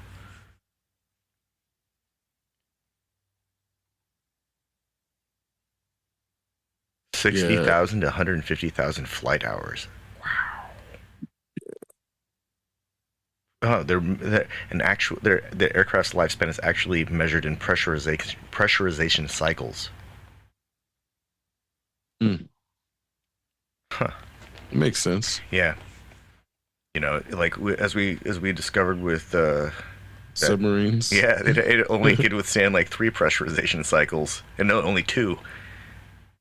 Third one was the one that recycled it into not a submarine. Oh, that's so rough. Yeah, it looks like it's as the aircraft is pressurized, the whole thing becomes stressed, and then so it puts additional shearing forces on the fasteners and rivets, and then as they depressurize, that's where the cracks develop around the holes for the fasteners. It's actually kind of interesting. And then the fuselage will stretch as they fly faster. That's actually kind of cool too.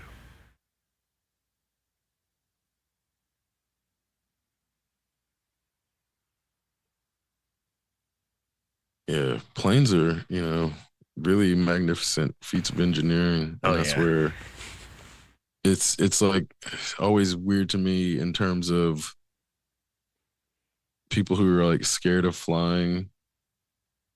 It's like just research a plane. Just do a little bit of research. It'll make you feel a lot better. But I don't know if it's possible to get over that. It feels like such an irrational fear at this point. If the average vehicle owner were to perform the same routine maintenance after every drive that's performed after every flight, their cars would last forever. Yeah, exactly. Like, And they'd never get like a random flat tire or some shit. nope. They would run forever. They would last forever. They would never have any problems because as soon as like even the slightest thing happened, the vehicle owner would say, "Oh, I'm going to repair this," because that's what the airline industry does with their planes after every flight. It's like it's such a heavily regulated industry that like you know people have to have certifications. They have to have licenses. You can't just walk in and say, "Yeah, I'm here to fly this plane."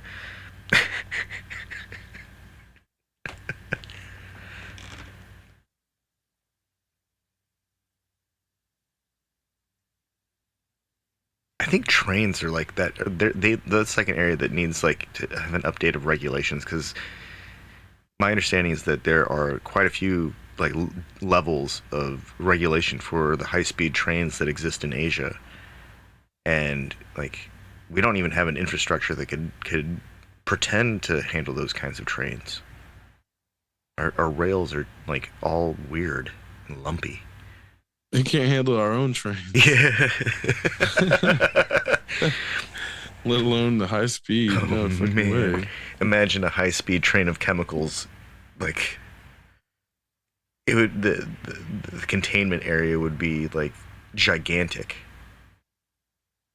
Maybe So that's I don't know if you saw any of the images of the railway that's going through Ohio when they were having that like the worst spill in recent times. oh yeah, the But the rails were so crooked that it was like um what were they saying? It would be the crookedness of the railway would cause a train to have to slow down to the point that if they didn't slow down enough, the crookedness would just cause it to derail because at least one wheel would not be on the track at a time oh and it would lord. cause it to go in a different direction. So it's like if they weren't slowing to a crawl, just the pure crookedness would guarantee that it would come off. Yeah. Yeah, well like the differential action on the solid axle of a train is accomplished by conically shaped wheels that self correct based upon which portion of the cone is in contact with the rails. And so if one rail is not in contact, the other conically shaped wheel will actually like push in the wrong direction. So Well, it's there like you go. double bad. So There you go. it would if the train was on some like gentle bend off to the left and it loses contact, then it will like violently want to shift to the right, like so fast and so hard that yeah, that's a derailment.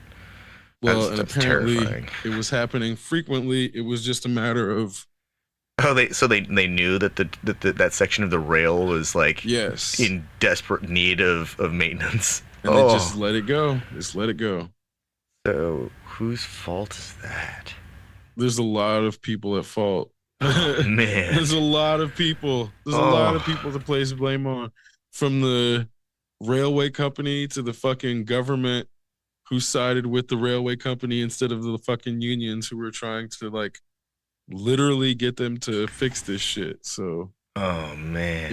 there's a lot of blame, but it's not without blame and not without specific parties that are directly responsible that then don't get held accountable Yeah. because they're in bed together. It's really Man, fucked. this is the kind of thing that there is like a 100% absolute verified and certified paper trail for all of the decisions that led to this horrible outcome. And that's the sad reality that the wrong people will be punished, or the people that do get punished and deserve it probably won't get punished in a meaningful way. Like that's the part that really just. I mean, I feel bad for the families Well, that won't be able to that can't afford to relocate because I feel like our government is Failing to protect its people.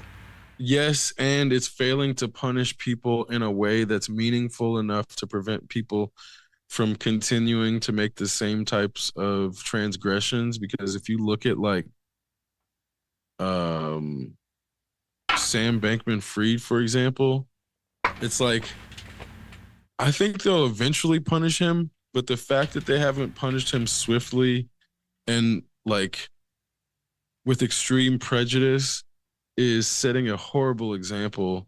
And that's where I'm like, I'm still seeing crypto.com advertisements as if like crypto's not all but dead. And the government didn't regulate crypto and they waited to regulate crypto and they had people break the law and they still haven't really punished a lot of those people for breaking the law. And that's just in crypto. So I'm like looking at other things like what's her name? Elizabeth Holmes and or Bernie Madoff. And it's like there aren't enough of those people because there's no way that those are the only ones that broke the law or were doing something that was illicit or Holy crap, that dude still has a net worth of $4 million? Huh.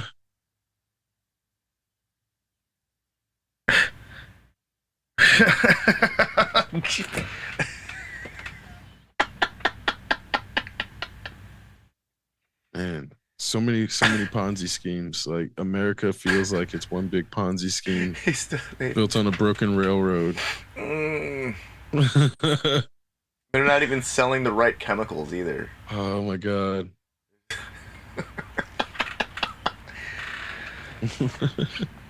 Those chemicals aren't real.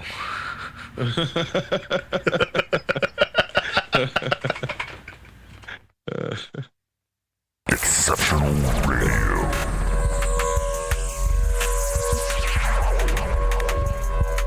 Exceptional Randos shows produced live in Sunroom Studios' Base Capsule.